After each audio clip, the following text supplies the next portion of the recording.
एक वन में चतुर्दंत नाम का महाकाय हाथी रहता था। वे अपने हाथी दल का मुखिया था। बरसों तक सूखा पड़ने के कारण वहां के सब झील, तलैया, ताल सूख गए और वृक्ष मुरझा गए। सब हाथियों ने मिलकर अपने गजराज चतुर्दंत को कहा, हमारे बच्चे भूखे प्यासे मर गए, जो शेष है मरने वाले हैं, इसलिए जल्दी ही किसी बड़े तालाब की खोज की जाए। बहुत देर सोचने के बाद चतुर्दंत ने कहा, मुझे एक तालाब याद आया है। वे पाताल गढ़गा के जल से सदा भरा रहता है। चलो वही चलते हैं। 5 रात की लंबी यात्रा के बाद सब हाथी वहां पहुंचे। तालाब में बहुत पानी था। दिन भर पानी में खेलने के बाद हाथियों का दल शाम को बाहर निकला। तालाब के चारों ओर खरगोशों के अनगिनत बिल थे। उन बिलों से जमीन पोली हो गई थी। हाथियों के पैरों से वे सब बिल टूट फूट गए। बहुत से खरगोश भी हाथियों के पैरों से कुचले गए। किसी की गर्दन टूट गई तो किसी का पेट टूट गया। बहुत से मर भी गए।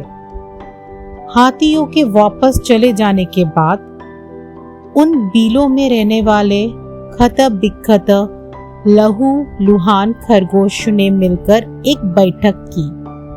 उसने स्वर्गवासी खरगोशों की स्मृति में दुख प्रकट किया तथा भविष्य के संकट का उपाय सोचने लगा। उन्होंने सोचा, आसपास अन्यत्र कहीं जल न होने के कारण ये हाथी अब हर रोज इसी तालाब में आया करेंगे और उनके बिलों को अपने पैरों से रौंद करेंगे। इसी प्रकार 2-4 दिनों में ही सब खरगोशों का वंशनाश हो जाएगा। हाथी का सर्पश ही इतना भयंकर है जितना सांप का सूंघना, राजा का हंसना और मानिनी का मान। इस संकट से बचाने का उपाय सोचते सोचते एक ने सुझाव रखा, हमें अब इस स्थान को छोड़कर अन्य देश में चले जाना चाहिए। ये परित्याग ही सर्वश्रेष्ठ नीति है।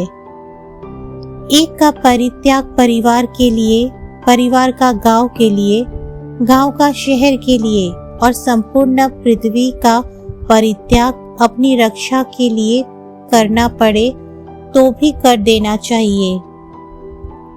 किंतु दूसरे खरगोश ने कहा, हम तो अपने पिता पितामह की भूमि को ना छोड़ेंगे।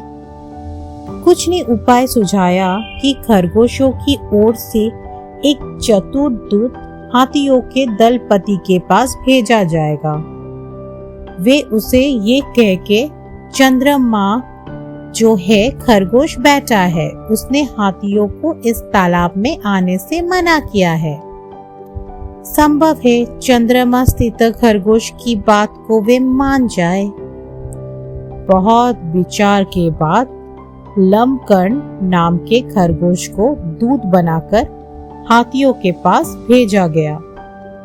लंबकर्ण भी तालाब के रास्ते में एक ऊंचे टीले पर बैठ गया और जब हाथियों का झुंड वहां आया तो वे बोला, ये तालाब चांद का अपना तालाब है, ये मत आया करो। तो गजराज ने बोला, तू कौन है? तो लंबकर्ण ने बोला, मैं चांद में रहने वाला खरगोश हूँ। भगवान चंद्र ने मुझे तुम्हारे पास ये कहने के लिए भेजा है कि इस तालाब में तुम मत आया करो। फिर गजराज ने कहा, जिस भगवान चंद्र का तुम संदेश लाए हो वे इस समय कहाँ है? तो लंबकर्ण ने कहा, इस समय वे तालाब में है। कल तुमने खरगोशों के बिल का नाश कर दिया था। आज वे खरगोशों की विनती सुनकर यहाँ आए हैं। उन्हीं ने मुझे तुम्हारे पास भेजा है।